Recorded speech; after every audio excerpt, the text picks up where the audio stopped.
Hey everyone, today we will see what your UE does when you switch it on in an LTE network.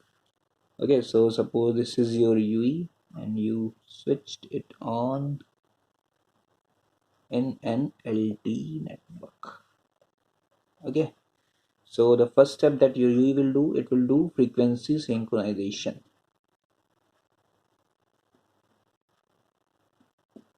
The second step that UE will do will search the cell, an LTE cell.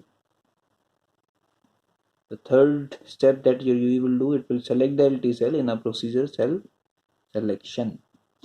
And the fourth procedure you will do RACH procedure, that is your random access procedure. After this procedure you will get the resources to talk to eNode B.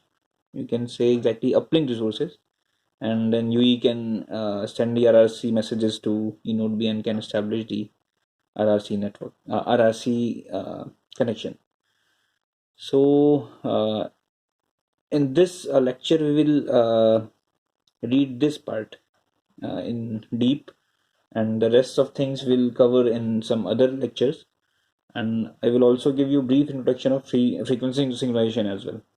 So in frequency synchronization, what your UE will do, UE will scan the frequencies of the network, and it totally depends whether your UE supports 2G. If it supports 2G, then it will scan the 2G frequencies only, and if it supports 3G or 4G, then it will scan those frequencies. So after synchronizing the frequencies, you will go for cell search. So we will read this cell search part.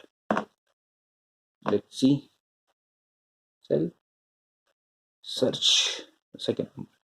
So this is our UE and this is our eNode B.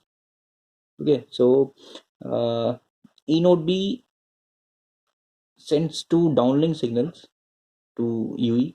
One is PSS, another one is SSS. PSS stands for primary synchronization symbol, and sorry, signal, and SSS, it stands for secondary synchronization signal. So what PSS means, UE will receive the PSS and it will decode it, and it carries the cell ID actually. So UE will come to know this cell ID. Okay, and this SSS carries the information about cell ID group. UE will decode the SSS also, and then it will come to know the cell ID group. So cell ID varies from 0 to 2.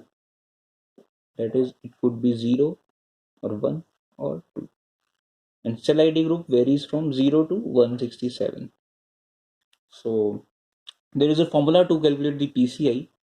PCI stands for physical cell identifier. It's an identity to your eNode B. Okay, so means you will recognize the eNode B using this identity. So PCI can be calculated by using formula 3 into cell ID group plus cell ID. Okay, so UE knows both the things, so it will get PCI of eNode B. And how many means total PCI which are available are 504 in LTE network, because see, 0 to 167 means 168 cell ID groups are there, and 0 1 2 means 3 cell ID, means each cell ID group have 3 cell IDs. Okay, means like this is suppose your cell ID group, that is your 0 1 2, it will go up to 168, and this 0 will have 3 cell IDs like 0 1 2. This one also have 0 1 2. So in this way total PCIs that are available for your UE are 168 multiplied by 3, that is your 4, 3, that is 504. So total 504 PCIs are available for your UE. So once UE get the PCI, then it will go for cell selection procedure, and that we will study in another lecture.